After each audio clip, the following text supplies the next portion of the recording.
Hey, hi there, Vaishnavi. Thank you so much for agreeing to record this with me.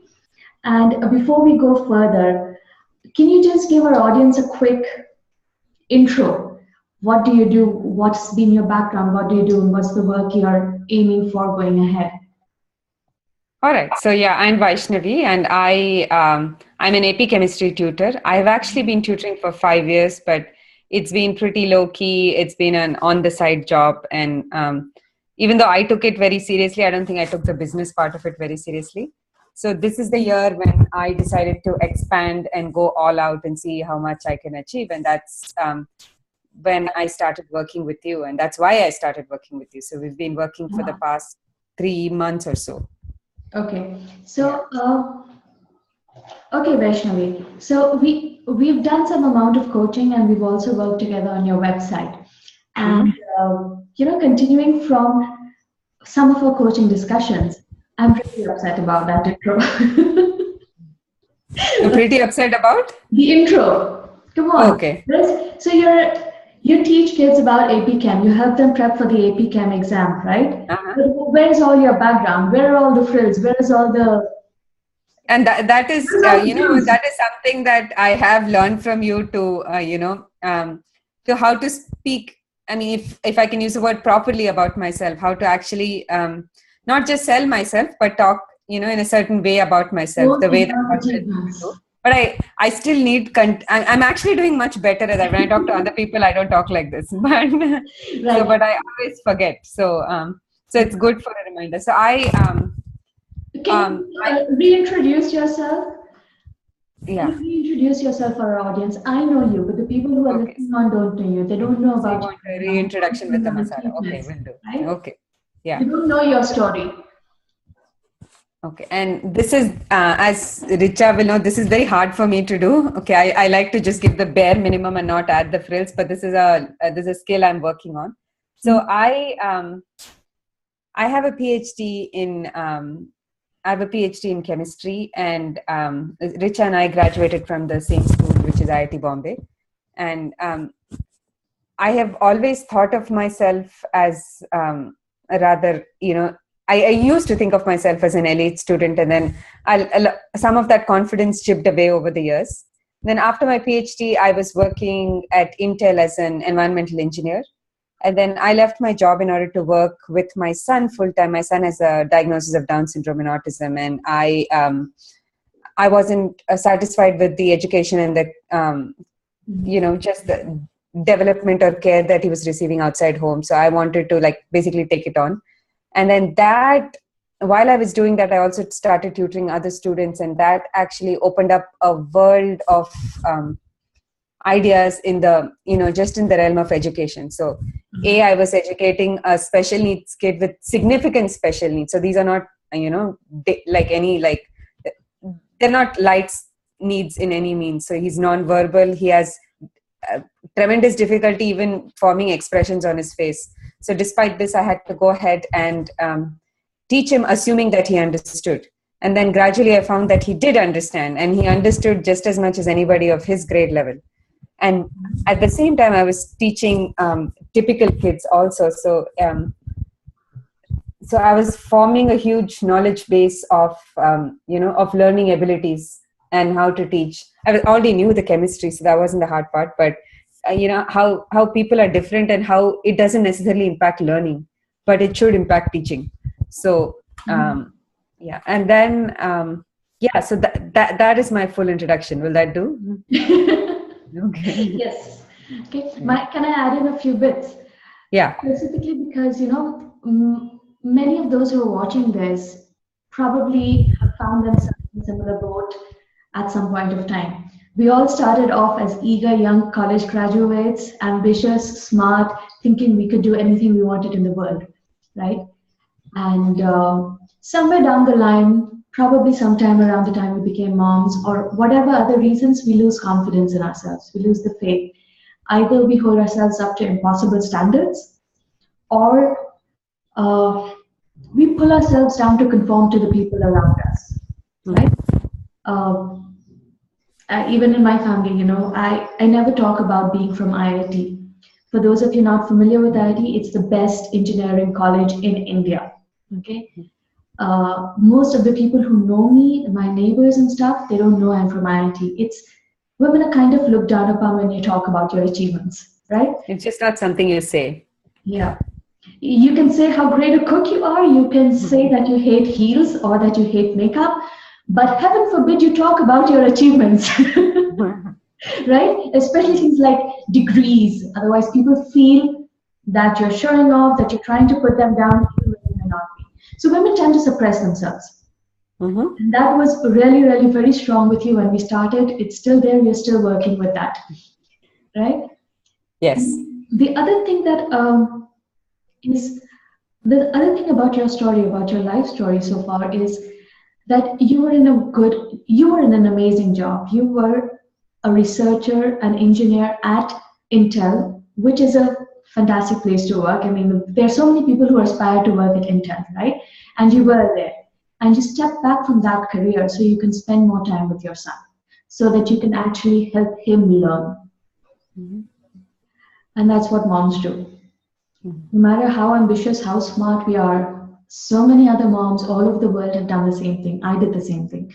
We stepped back from high profile jobs, high profile demanding jobs, to be at home with, not just be at home with the kids, but to have create something more meaningful for ourselves and our kids.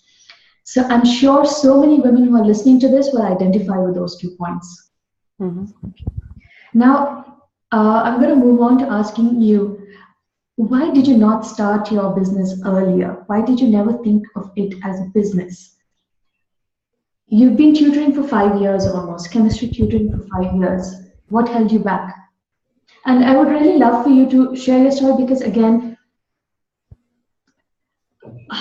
when we started working together, there were so many parts of your story that I identified with. And in the work that I do with other women, I realize that there are so many of us going through the same stuff, but we have no one to talk to this stuff about. Right? Mm-hmm. So I'm going to deviate a bit from the questions that I sent you. Mm-hmm. That's fine. Okay. And we're going to, can you share why did you not take this business seriously earlier? Or what Well, I was leaving a job to go work with my son, right? So I didn't think about actually starting another job. So because I was actually, I mean, physically leaving a job, it didn't even occur to me that it would take me at least a couple of years to think that, oh, I can actually have a career. I didn't think about, I was leaving a career. So I wasn't thinking about it in those terms. But I mean, I very soon, almost immediately wanted a career, which is why I started this whole tutoring because I've always liked teaching, but it was also flexible and it was nice. It was a side thing. And then I think tutoring is also viewed by people and as a side business oftentimes. And then until I realized that I was really good, and I've been realizing that for many years now, but still, despite that, for some reason, I think it was, actually, it's a combination of having left a career, then why would I start another career? And B, not thinking that any career can be a full-time career if you're good enough at it. basically understanding that it is possible to build a thriving business when you're working from home. You didn't want to go back to a career, but you didn't think it was possible to build anything but a side hustle working from home. Right. Right? Yeah.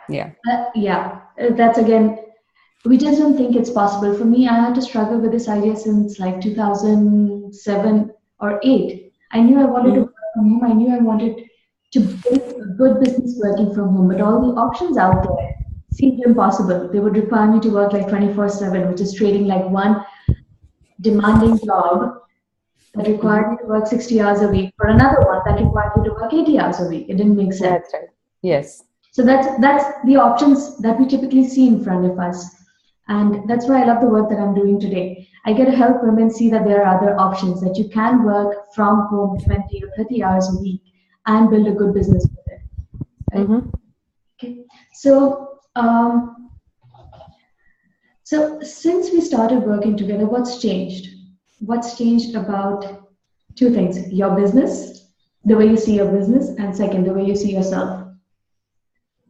I think those answers might be a little, intermingled, but let me start somewhere. So, in terms of if I can isolate the business part of it, it seems a lot more feasible, and I don't think I respected the fact that there was a business enough at that time, right? So, I mean, right now I'm gung ho, and I feel like a lot of times in the past, like at least last year, people have asked me, "What do you do?" And I have said that I tutor. I homeschool my son full time, and then I remembered, oh no, I'm actually also a tutor. So, but now the so that's the kind of respect I gave myself and my work. But now I think it's in the forefront of my mind. I mean, I don't even bat an eyelid. I not just remember, but I value the fact that this is a business, and I want to get to a certain place. And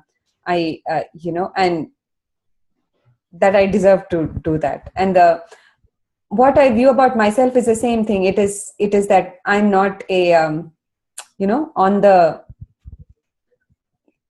I'm just not like earning spare change on the side. Yes. And right, and that I actually can do something worthwhile that I'm extremely good at, and that qualifies as being a valuable career. And what about stepping up and seeing yourself as not just mom, not just the auntie who teaches chemistry? I think the first part, I never thought of myself as just a mom, but for the second part, I would say very much I totally slipped into the auntie who teaches chemistry route. And then teaching lessons for free. No, I mean, it's not about the money, but I'm just talking about the value that is given to to educating others in our society. So it was just a side thing that there was no value to it. But right now, I am I have the confidence. If somebody asks me, what do you do? I don't just say I tutor, but I'm very free about talking about how well I tutor. So I have no inhibitions of telling people about how good I am. Yesterday, I told one of my friends that I might be one of the best AP tutors in Portland. And I wasn't kidding, and I wasn't showing off either. So it was just very matter of fact, and I didn't feel at the least awkward saying that. So I Yay! think that's a huge. That's all you, Richa. We've done a lot of work to get to that stage. Yeah. Yeah. We definitely have. I think initially when I started with you, forget about telling people where I studied. I mean, I would like just maximum, I'd say I'm a tutor, I almost behave like people are doing me a favor, having me educate their kids. But yeah, that has definitely changed, flipped over 180 degrees right now. I remember the first draft of your website copy when we created your website. The first draft of your about page didn't mention anything about IIT.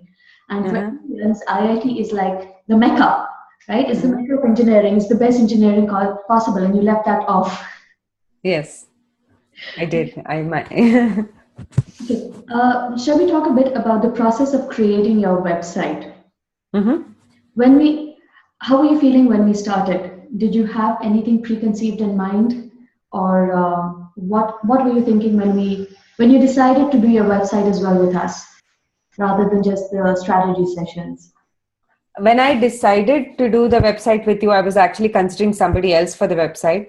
And before I started any session with you, for me, the website was just basically another business card, right? An online business card. So it didn't have as much. I mean, it was nice and cool to have a website, but there's nothing more than that. And that concept has evolved, like to many powers in my mind right now. So,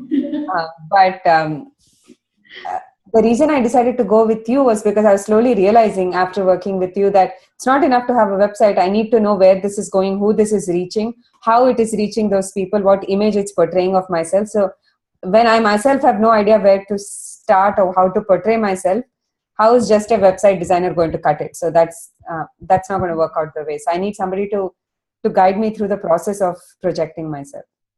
And after that, I think even though my website is up and ready, and working with you through that is now helping me realize what all is there left for my website to do. So there's so much more for me to evolve in terms of reaching out to people. Yes. People often think that they create their website and it's a one-time process, it's a one-time job. They spend 4 or 5 months creating that website. Only to realize once they have it up that Okay, now what do I do with it? Right? Right. It's your website is not just an online business card. It is the first portal to guiding people through a customer journey with you, for them to get to know you and for you to get to know them, and for you to then get to a stage for them to know, like, and trust you to the extent that they want to sign up for your services. Mm-hmm. And as your business evolves, as you evolve, so will your website. Right. Uh, what's the how do you, now that we have your website up, and I know I had to push you through a lot of things and a lot of decisions to get that kind of copy and things, to get you to approve that copy. Mm-hmm. What do you feel about it now? How do you feel about your website? How does it make you feel about yourself and your business? The website is great. It's awesome. It's probably better than a lot of most other websites that I have seen, or better than or as good as most other websites that I've seen. What it makes me feel is that it's like wearing a nice, like a very expensive dress, right? So it is. So it for whatever reason, having a really good website gives people the impression that you're really good. So it has added to my confidence. It has now, like, just telling people that go visit plumpuddingchemistry.com just feels nice on my tongue also, and when they visit they're usually blown away anyway. So that has worked pretty well. Yeah, it not just boosts your, it establishes you as a professional. When you Mm-hmm. have a homegrown website versus a professional website, that says all the difference. It tells people that you care about quality, right? Right. And that if your site is that good, your work will also be good. Right? Mm-hmm. There are, of course, people who don't deliver on that promise, but yeah, we'll leave them aside for now. And Right. now I remember when we started off, you were charging a certain rate, and I told you to 2x it instantly, right? Mm-hmm. One of the first things we did is we trying to get you to double your rates. Right. With this kind of website, do you feel confident about that new rate? I think it's not just the website, it's the website and working with you for a while that it's making me confident about the new rate. And then the extra confidence comes when you actually state your new rate to your first new client and they don't bat an eyelid. They're like, yeah, of course. So, Absolutely. Yeah. yeah. So I remember how many we spent at least on 4 sessions we've talked about your new rate and how to handle it, especially with your old clients. Yes. Can you tell again, women in general tend to undercharge, and that's why the statistics is we get paid 77 cents an hour versus a dollar, Mm-hmm. right? Women tend to be more afraid to stand up and ask for a higher raise. And it's Mm-hmm. not just about their own confidence, but it's Mm-hmm. a learned experience. When you stand up and ask for things, generally you're not given. Again, this is Right. a generalization, but women have seen that, and that's why we don't negotiate salaries, we don't negotiate raises, we don't tend to talk about money, because a woman who talks about money is not quite looked at positively, right? Right. She must be greedy, or she must be, something she might. Mm-hmm. And a lot of our sessions, we've talked about this new rate, and you were afraid of how your old clients are going to react. Mm-hmm. Can you talk a bit about that fear? What was holding you back? Why were you so afraid to raise your rates? I think when you've been in a certain rate for a very long period of time, I was afraid of being perceived as suddenly greedy or even ungrateful, or what I mean, like unworthy, all of those things. And I don't know if those things were true, but when people value you at a certain amount, when you suddenly jump, it is difficult for them to accept it. But that doesn't mean other people won't. Exactly, exactly. And I think a large part of that process was also for you to understand your own worth and what you bring to the table. You're Mm-hmm. not just, and again, I had to dig this out of you, but you're not just teaching them equations, right? Mm-hmm. Establish a bond with your students. You help them. It's not just about understanding chemistry or understanding how certain molecules and atoms come together. You go much, much more beyond that, right? Right. And uh, you knew that inherently, but you were somehow not accepting it. Getting you to accept or see the value of what you provide and how you're helping those children made a big Mm-hmm. difference, I think, and for you to accept the new prices, Yes. right? Yes, it did. So, how do you see your work differently now? What you do, the work that you do. When we started off a couple of months ago, you teach chemistry. How do you see it now? How do you actually help children beyond that chemical equation? The actual work that I do is still the same. So I've always been very invested in every student. So I still teach chemistry, but I think the level of um, investment and support, I actually also teach them how to learn. Mm-hmm. I teach That's them the how to, how we learn. I think our schools are missing that. yeah. It's about It's, learning. It's I about think primarily that. So I mean, because how to learn is a huge umbrella. So it's finished in one phrase, but it's actually a huge thing when you to teach somebody how to learn and how to what you do to me in a way I do to them. So in I teach them to be confident in themselves and to and to actually understand their worth in chemistry. And Mhm. that the one thing that I truly believe is that that's on my website, that everybody can learn chemistry. I actually believe that it's not just chemistry. Everybody can learn most sciences and math. Uh-huh. But it has to be taught in a certain way depending on the person. And if that person doesn't learn, it's usually not their fault. Exactly. Yeah. Yeah. I love the example that you gave right now is you do for them what I do for you. Yeah. In some way, our work is so much similar. I help other women realize their potential, get Mm-hmm. ideas out of their head, and show them how to turn that into a real business, into a profitable business. For you, it's to get those kids all the conditioning they have about chemistry being difficult or that they can't learn or that they're bad at learning, whatever, getting them out of that into actually enjoying the process of learning, learning how to learn, and applying that to chemistry, getting them Right. out of their heads, setting them up for success. The work we Mm-hmm. do is same. It's just that the Yeah. subjects are different, and well, you deal with teenagers, I deal with women, Yes. right? Wonderful. Okay, I think that kind of covers everything that I wanted to ask. What what would you like to share with all the other women that are watching? What's one message? What's the one message that you have for them? Other women who've either left their careers or are thinking of leaving their careers and starting a business from home. Okay. So I see a lot of women around me who, when I tell them what I'm doing, are immediately in awe and they think that I'm achieving something magical. When it could be them, right? So Yes. it could be them if they just stood up and owned their talent. I mean, it may not be chemistry, it may be something else, but who cares? They just have to stand up. But so many women are so consumed by feelings of unworthiness, and I wish they just and at times they just need a guide. But yes, they also need to invest in the guide. But it's this vicious circle of unworthiness and not wanting to, not feeling worthy of investing in themselves.